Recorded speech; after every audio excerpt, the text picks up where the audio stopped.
কিচেনে সকলকে স্বাগত জানিয়ে আজকে শুরু করছি আমার রান্নার পর্ব। আজকে আমি বানিয়ে দেখাবো পটল চিংড়ি।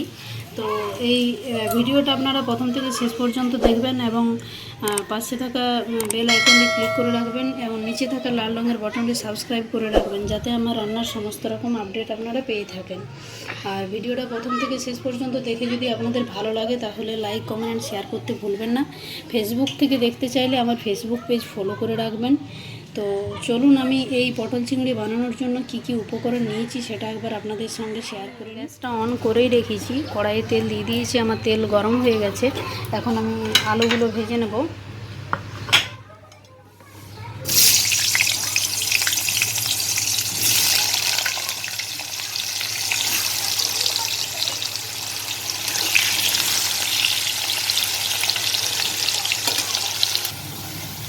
আলুগুলো এখন আমার ব্রাউন ব্রাউন করে ভাজা হয়ে গেছে। এবার আমি এগুলো তুলে নেব।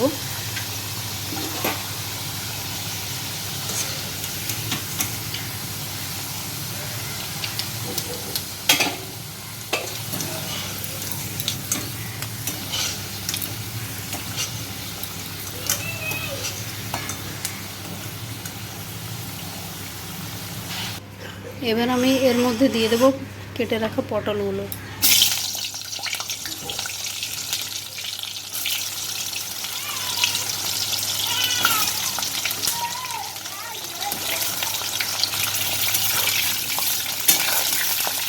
এগুলো আমি ব্রাউন ব্রাউন কালার করে ভেজে নেব।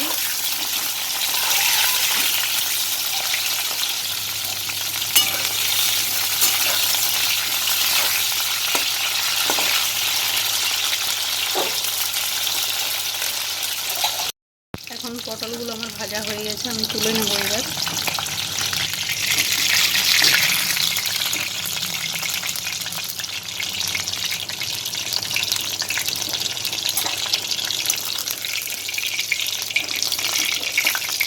এবার আমি মাছগুলো ভেজে নেব।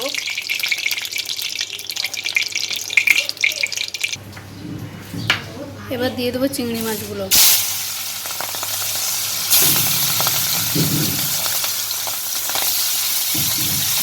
চিংড়ি মাছটা আমি খুব বেশি ভাজবো না, কারণ এটা রবাটের মতো হয়ে যাবে বেশি ভাজলে, তাই হালকা ভেজে আমি তুলে নেব।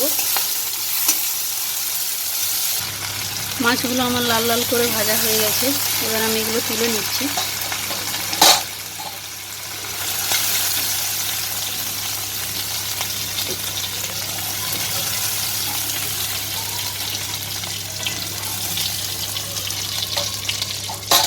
এবার আমি এখানে অল্প একটু সরষের তেল দেব মশলা কষানোর জন্য।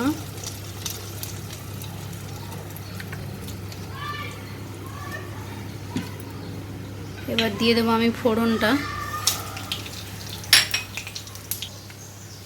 ফোড়ন আমার এসে গেছে। এবার আমি দিয়ে দেবো কুচি করে রাখা পেঁয়াজটা।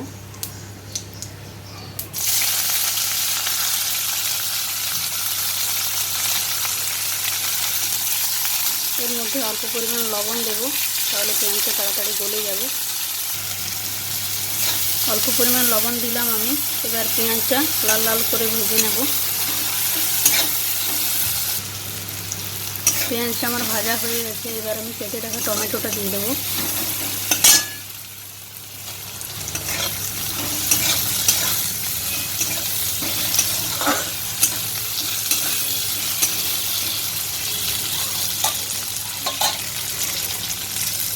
টমেটোটা ভাজা হয়ে যাক।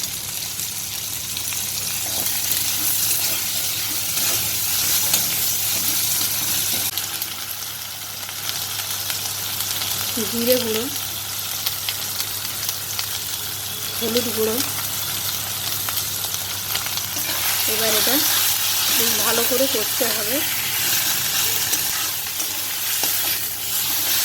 এটা এভাবে করতে করতে যখন মশলার গা থেকে তেলটা ছেড়ে যাবে তখন আমি একটু জল দেব।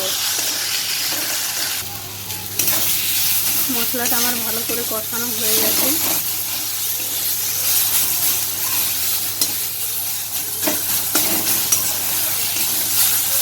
দেখছেন কড়াইয়ের গায়ে আর লাগছে না, তার মানে এটা ভাজা হয়ে গেছে মশলাটা। এবার আমি দিয়ে দেবো বেটে রাখা কাজু বাদাম বাটাটা।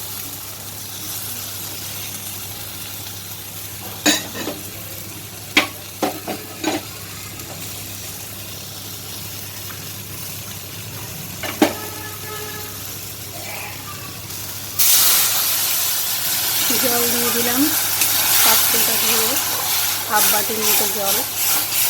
এবার আমি আবার এটা ভালো করে একটু কষিয়ে নেব।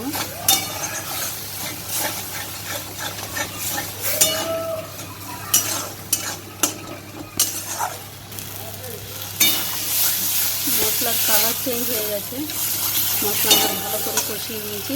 এবার আমি দিয়ে দেবো ভেজে রাখা আলু, পটল আর চিংড়ি মাছ।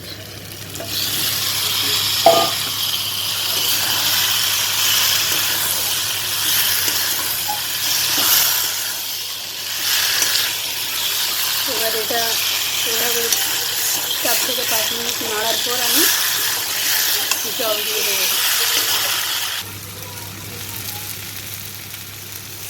এবার আমি এর মধ্যে জল দিয়ে দেবো।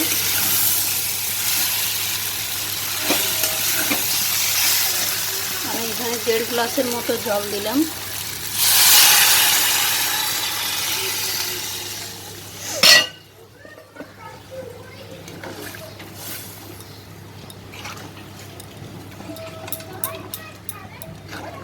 এবার এই জলটা ফুটে ফুটে মাখো মাখো হয়ে গেলে আমি নামিয়ে নেব।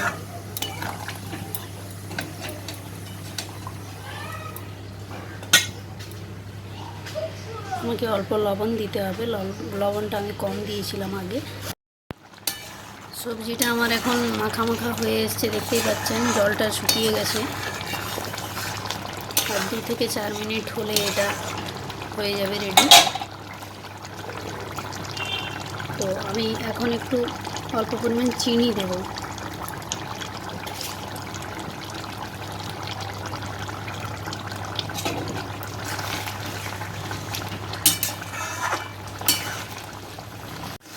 এবার আমি এটা নামিয়ে নেব। তো এখন আমি নামিয়ে নিয়েছি, দেখতে পাচ্ছেন। আর দেখতে খুব সুন্দর হয়েছে, এটা খেতেও খুব সুন্দর লাগে। এটা ভাত, রুটি সব কিছুর সঙ্গে শেয়ার করতে পারবেন, তবে ভাতের সঙ্গে বেশি ভালো। আর চিংড়ি মাছের স্বাদ আমরা সবাই জানি খুব ভালো। আর